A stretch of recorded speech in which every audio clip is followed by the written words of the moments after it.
Irmãos, abram suas Bíblias em Atos capítulo 16.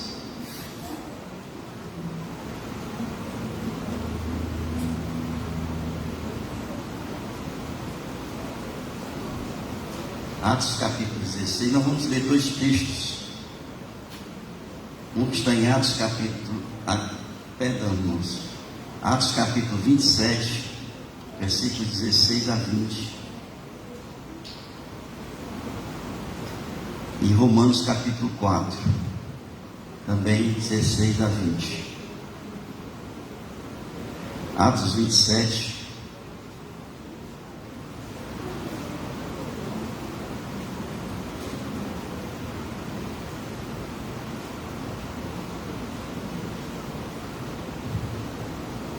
Em Atos capítulo 27, a partir do versículo 16, diz assim: passando sob a proteção de uma ilhota chamada Cauda, a custo conseguimos recolher o bote. Levantando este, usaram de todos os meios para cingir o navio, e temendo que dessem na sirte, arriaram os aparelhos e foram ao léu. Açoitados severamente pela tormenta no dia seguinte, já aliviavam o navio. E ao terceiro dia, nós mesmos, com as próprias mãos, lançamos ao mar a armação do navio. E não aparecendo, havia já alguns dias, nem sol, nem estrelas, caindo sobre nós grande tempestade, dissipou-se, afinal, toda a esperança de salvamento. E em Romanos capítulo 4, também versículo 16, parte B, até o versículo número 20, diz assim: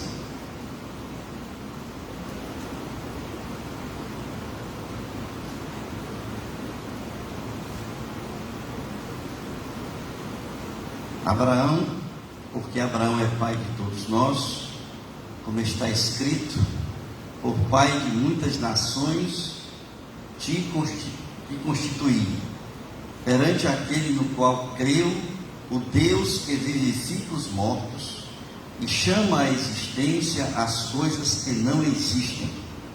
Abraão, esperando contra a esperança, creu para vir a ser pai de muitas nações, segundo lhe fora dito: assim será a tua descendência.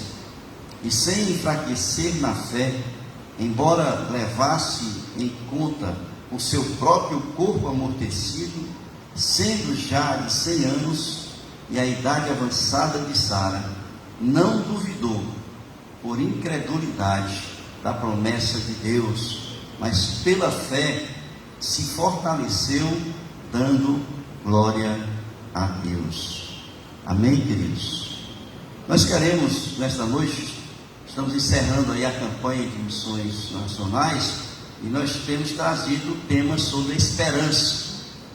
E eu quero, nesta noite, fazer uma comparação entre esses dois textos, porque no primeiro texto, que a gente percebe, é a morte da esperança, diante das circunstâncias que estavam sendo vivenciadas ali pelas pessoas do navio.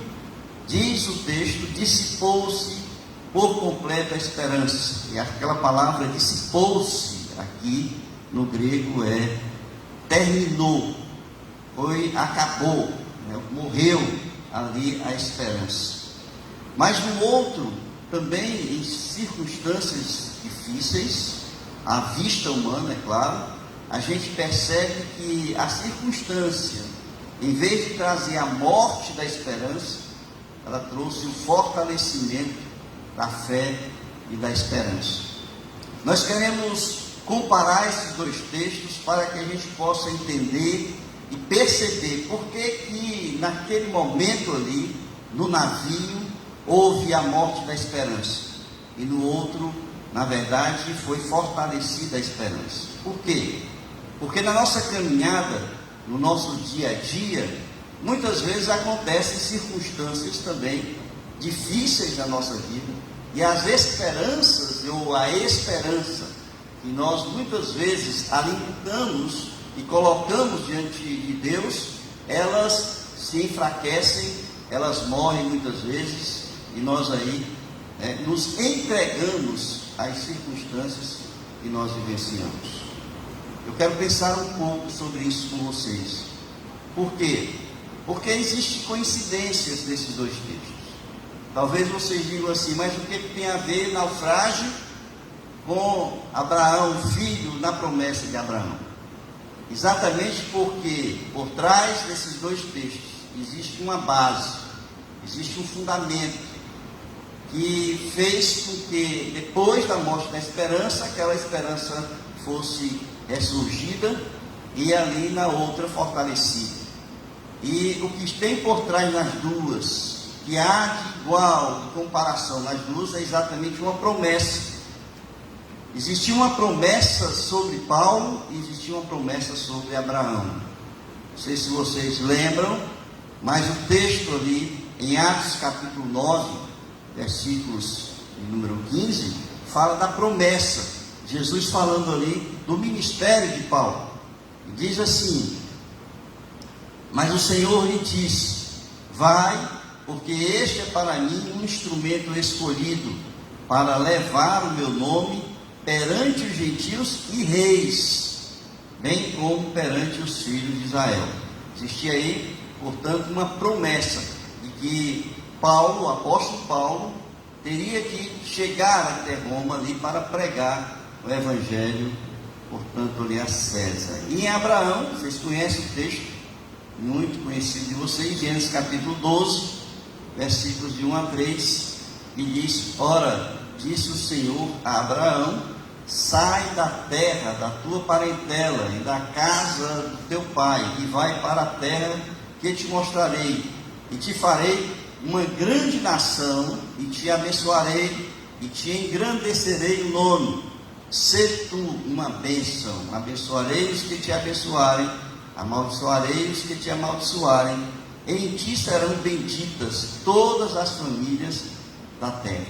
Portanto, a promessa que existia por trás, a promessa de Deus sobre a vida de cada um desses personagens bíblicos, é que faz com que a gente possa pensar nesses dois textos e fazer esta comparação, porque aí existe algo em comum entre eles. Vamos então entender os fatos. Os fatos do primeiro, vocês sabem, Paulo estava preso, Paulo estava sendo julgado, e ele apela para César em Roma. Então essa viagem é exatamente o transporte do apóstolo Paulo para chegar a Roma. E nesse transporte é que exatamente as coisas começam a acontecer. Tempestade acontece, os ventos fortes começam a aparecer, e aí o navio começa a demonstrar que não ia resistir à tempestade, e eles então começam a se esforçar para que o navio consiga resistir, mas aí não consegue. Então chega um momento em que eles esgotam todo o esforço deles, e aí se entregam à situação. Essa é a primeira história que está em Atos capítulo de número 27. Então ele chega naquele momento, e durante a viagem, a esperança ali, ela morre, quando eles não conseguem mais ver nenhuma possibilidade de salvação, e eles ali se entregam. É claro que logo depois a esperança ressurge, porque Paulo agora assume o comando da viagem, e ali é retomada pela tripulação a esperança que haviam perdido. Se a gente for ver ali em Atos capítulo 27, continuando um pouco a história, a partir do versículo de número 22 a 24, a gente vai ver como Paulo, naquele momento que todos desistem da vida, ali começam a se encorajar novamente. E diz assim o texto: mas já agora vos aconselho, bom ânimo, porque nenhuma vida se perderá de entre vós, mas somente o navio. Porque esta noite o anjo de Deus, de quem eu sou e de quem sirvo, esteve comigo, dizendo: Paulo, não temas, é preciso que compareças perante César, e eis que Deus, por sua graça, te deu todos quantos navegam contigo. Portanto, senhores, tende bom ânimo, pois eu confio em Deus, que sucederá do modo por que lhe foi dito. Então esse é o contexto da primeira história, contexto em que nós percebemos aí, né, o que estava acontecendo ali na perda da esperança. O segundo é Abraão, também história muito conhecida. Abraão foi chamado por Deus para ser pai da grande nação de Israel, e na promessa de Deus dizia que ele seria, portanto, aquele que geraria essa grande nação, dele nasceria o fruto. E entendo que já na promessa ele já sabia, né, que Sara era estéril, portanto ali estava a promessa sobre, dentro do contexto da visão humana, né, nós podemos entender o que Deus estava colocando ali diante de Abraão. Então, apesar de todo o tempo que se passou ali, 25 anos de espera, né, Abraão esperou durante 25 anos que a promessa fosse cumprida. Mas depois de todo esse tempo, mesmo assim, Abraão manteve, né, a fé e fortaleceu a sua esperança de que ali se cumpriria a promessa de Deus. Eu quero então que a gente comece a pensar sobre os motivos. O motivo da morte da esperança, o motivo do fortalecimento da esperança. Eu quero que vocês pensem um pouco na vida de vocês, dentro daquilo que nós estaremos falando.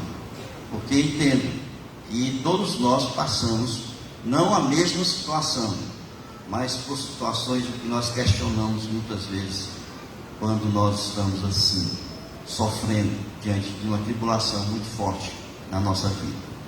E a primeira coisa então que nós queremos pensar com vocês são os motivos da situação da perda da esperança pela tripulação do navio.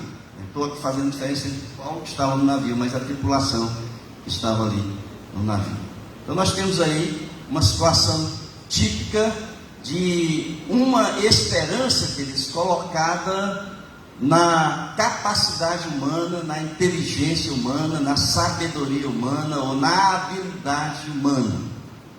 A navegação, se a gente for acompanhar um pouco o texto, a navegação ela começava a ficar um pouco difícil. E Paulo então, diante dessa situação, ele chama o comandante e recomenda que eles parem a viagem devido à situação. Mas aí o que acontece? O comandante simplesmente deu crédito ao mestre do navio e deu crédito ao piloto do navio, não levando em consideração aquilo que Paulo estava recomendando. É interessante, irmãos, a gente observar essas questões, porque muitas vezes a gente não liga muito para os conselhos, né, dos homens de Deus, né, vamos dizer assim, aqueles a quem Deus chamou para orientar o seu rebanho. E muitas vezes, diante de situações que as ovelhas nos procuram, e que a gente muitas vezes, né, aconselha a ovelha, muitas vezes a ovelha não leva muito em consideração esses conselhos. E eu entendo que muito vai dos interesses da situação e dos interesses das pessoas. Porque quando Paulo ele recomendou que eles não seguissem viagem, Paulo estava fundamentado em duas coisas importantes. A primeira delas era a sua experiência de vida, as experiências que ele tinha passado no seu ministério. E a segunda coisa era exatamente a palavra de Deus, a promessa que tinha sobre ele, porque ele sabia que ele iria chegar a Roma, mas ele estava querendo evitar o sofrimento da tripulação durante essa viagem. E vejam, quando ele recomenda, portanto, ele vê a situação, ele vê o clima, vê como ele estava ali, na ventania e tudo que ele recomenda, porque ele já havia passado por situações como essa. Então veja aqui, no texto que está em 2 Coríntios capítulo 11,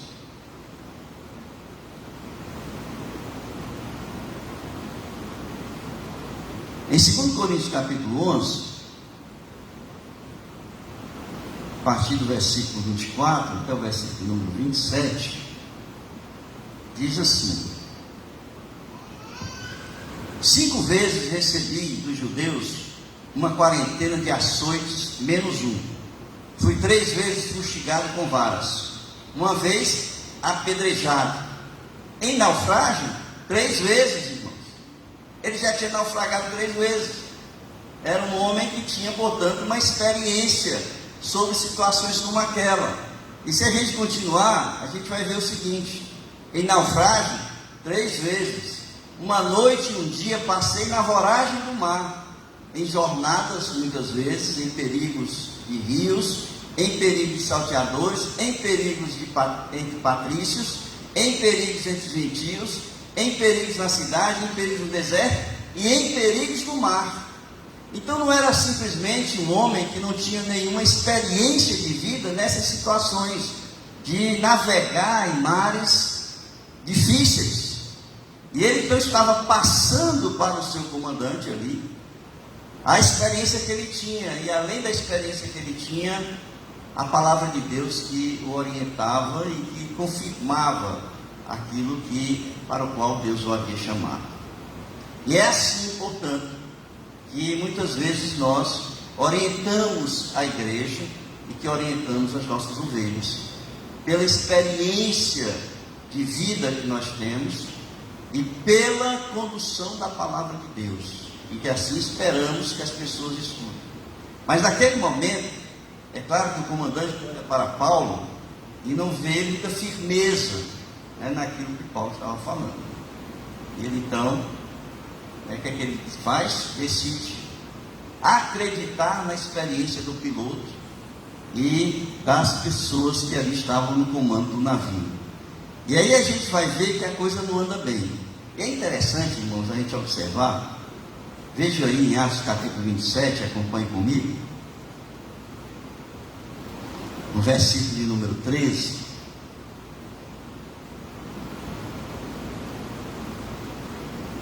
que diz assim: soprando brandamente o vento sul, e pensando eles ter alcançado o que desejavam, levantaram âncora e foram costeando mais de perto a ilha de Creta. Acho isso interessante, sabe, irmãos? Sabe por quê? Porque muitas vezes é assim: a pessoa não escuta, a pessoa toma suas decisões, toma outros rumos, e no começo vai tudo bem, no princípio das nossas decisões vai tudo bem, a gente pensa que está às mil maravilhas, e vai começar a dizer assim: olha, eu acertei na minha decisão, a decisão que eu tomei foi acertada, quem estava errado era quem estava orientando diferente. E eu entendo aqui, e era exatamente isso que eles estavam pensando. Eles chegaram, o vento calmo, aquele mar de brigadeiro, como chamam, aquele céu de brigadeiro, sem ventania, sem nada, e eles então começaram a navegar. O piloto estava certo, o comandante do navio estava certo, e foram. Só que, irmãos, tudo começa bem, tudo no início são flores, como se diz, tudo é jardim, florido, mas depois vem as consequências dos atos, das decisões que foram tomadas, muitas vezes contrário à palavra de Deus, ou orientações que vêm baseadas na palavra de Deus. E veja então o que é que vem a seguir, irmãos. Logo depois vem a tempestade da coisa, a partir do versículo 14. Entretanto, não muito depois, desencadeou-se do lado da ilha um tufão de vento chamado Euroaquilão, e sendo o navio arrastado com violência, sem poder resistir ao vento, cessamos a manobra e nos fomos deixando levar.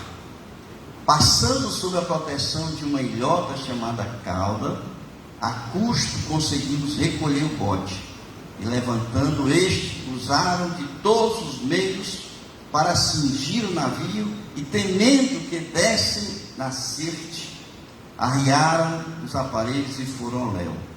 Açoitados severamente pela tormenta, no dia seguinte já aliviavam o navio, e ao terceiro dia, nós mesmos, com as próprias mãos, lançamos ao mar a armação do navio. E não aparecendo, havia já alguns dias, sem sol nem estrelas, caindo sobre nós grande tempestade, que se pôs afinal toda a esperança de salvamento. Ou seja, depois da bonança vem a tempestade. Iniciou-se tudo bem, tudo flores, e logo depois, portanto, veio a tempestade. E mesmo diante da tempestade, irmãos, eles lutaram. Eles usaram de toda a habilidade que tinham, usaram de toda a capacidade que tinham para poder superar aquele momento difícil. E estavam vendo, o navio vai naufragar. E eles começaram então a aliviar a carga, jogando as coisas fora. Depois, eles já, no momento difícil, já não tinham mais o que fazer. Olharam, já fizemos tudo o que a técnica, tudo o que nós aprendemos, tudo o que nós sabemos, todo o nosso conhecimento de navegação foi utilizado. E não se conseguiu mais nada.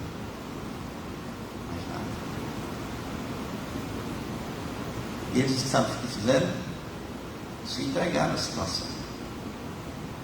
Irmãos, é nesse momento, é exatamente nesse momento, que Deus vai agir quando nós começamos a dar novamente ouvidos à palavra de Deus.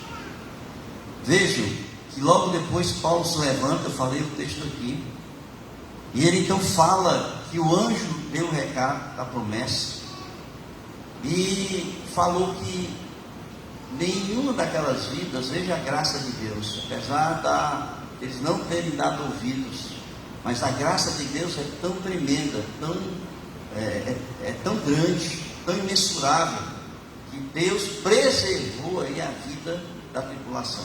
Disse, olha, nenhuma vida vai se perder. No entanto, Deus preservou a vida, mas não preservou das consequências. Eu acho que isso é importante que vocês guardem. Porque nós precisamos responder pelos nossos atos. Nós somos responsáveis pelas decisões que nós tomamos. E nós temos consequências de todos os atos e decisões que nós tomamos na nossa vida. Todas elas. Quando nós estamos andando de acordo com a palavra de Deus, hoje pela manhã nós vimos em Atos, em Salmo 1, e em Josué capítulo 1, e quando nós andamos segundo a palavra de Deus, sem se desviar nem para a direita nem para a esquerda, tudo que a gente faz é sucesso, nós seremos bem sucedidos em todas as coisas. No entanto, quando nós andamos fora da palavra de Deus, tem as consequências, porque em Salmo capítulo 1, diz ali que nós somos como pó ao vento, que é lançado. Então vejam, Deus, ele, pela graça, ele prometeu ali a Paulo a vida de todos eles, mas ao mesmo tempo ele permitiu que as consequências dos atos, das atitudes, da decisão que foi tomada, caísse sobre aquelas pessoas. E aí, quando Paulo então, naquele momento se levanta, a esperança já estava morta, eles agora passam a acreditar naquilo que Paulo falou. E é renovada a força, é renovada a esperança, e eles agora já começam a tomar uma atitude diferente daquelas que eles haviam tomado. Vejam aí, versículos 22 em diante, de Atos 27, diz: já agora vos aconselho, agora Paulo, no comando, aconselho, Bom ânimo, porque nenhuma vida se perderá de entre vós, mas somente o navio.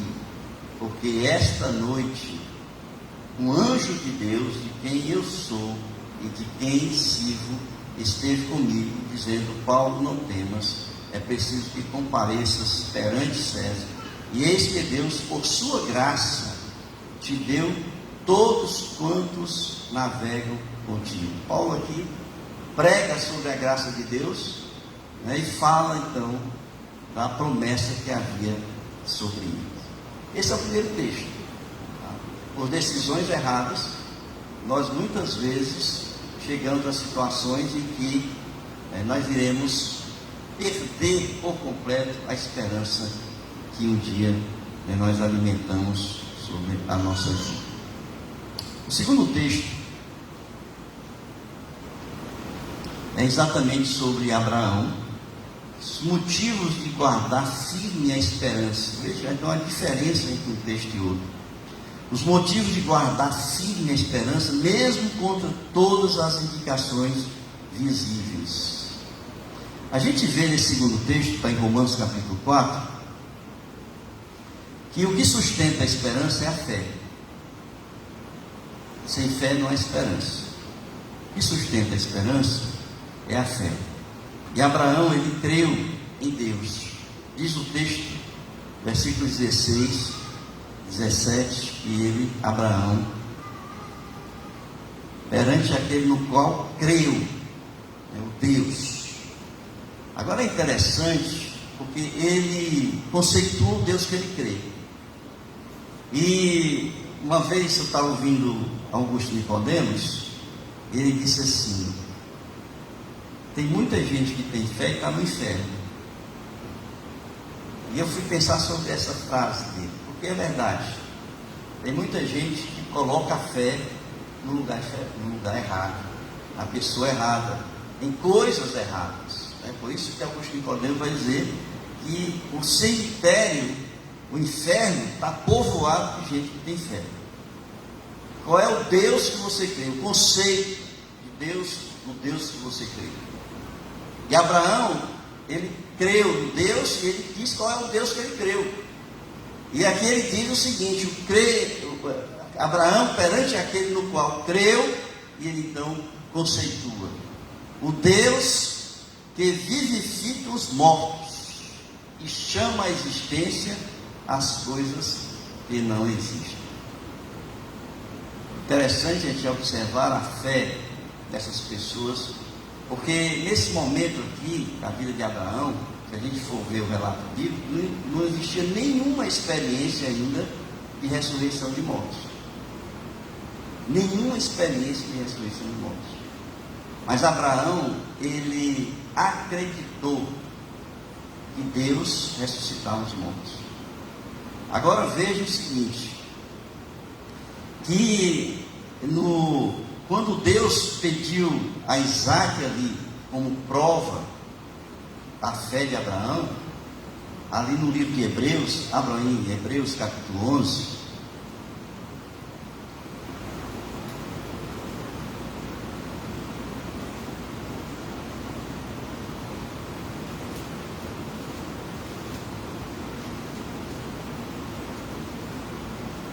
versículos 17 e 19, diz assim: pela fé, Abraão, quando posto à prova, ofereceu Isaque. Estava mesmo para sacrificar o seu unigênito, aquele que acolheu alegremente as promessas, a quem se tinha dito: em Isaque será chamada a tua descendência. Por quê? Aí o versículo 19 diz: porque considerou que Deus era poderoso até para ressuscitá-lo dentre os mortos, de onde também, figuradamente, o recobrou. Que coisa, né? Naquela época, ainda não existia nenhuma experiência de ressurreição, mas ele sabia, ele acreditou na promessa de Deus, porque disse Deus que ele seria pai de uma grande nação, e ele seria pai de uma grande nação com Sara. não tinha caminhos diversos daquele que Deus apontou. Tanto é que ele veio oferecer o seu servo, e Deus disse: não é do seu servo não, é de Sara mesmo. Sara veio oferecer a sua serva, e Deus disse: não é da sua serva não, é de Sara mesmo. E ele então creu na promessa, e quando Isaac nasce, Deus pede Isaac, que ele seja sacrificado. E ele então creu, dizendo o seguinte: Deus prometeu, ele vai cumprir. Então só tem uma forma: eu mato e Deus ressuscita. Não tem outra solução. Deus vai ressuscitar Isaac. Então ele acreditou nesse Deus que vivifica as pessoas. Agora vejam aí em João capítulo 8, o Evangelho de João capítulo 8.